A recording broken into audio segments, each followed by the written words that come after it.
यहाँबाट चाहिँ भत्ताभुङ्गे मन्दिर जान्छ।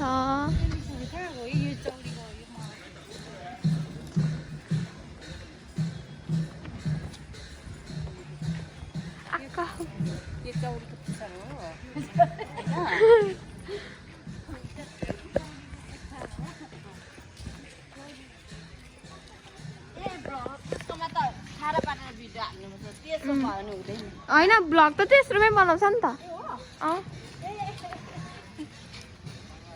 जङ्गल पनि छ नि है।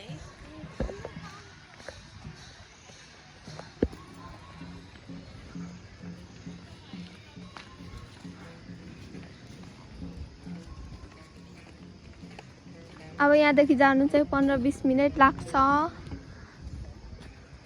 यहाँ तल त कहाँ पो जान्छ? यता तल खोला जाने बाटो रहेछ यो चाहिँ। हेर्नुहोस्, मलाई नि थाहा थिएन। हामी जाने चाहिँ यहाँबाट हो भत्ताभुङ्गे दरबार। सो हामी यहाँबाट हिँड्दैछौँ।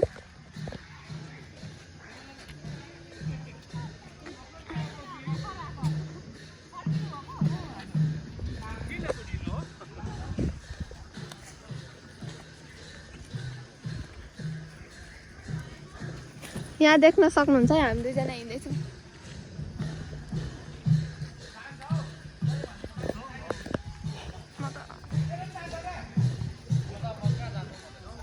कति टाइम लाग्छ हामी पुग्नु लाग्छ कहाँ?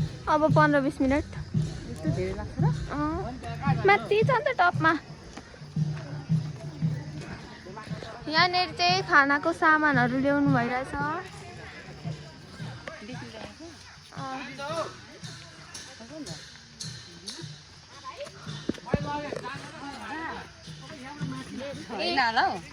यहाँ रक्सीहरू छ।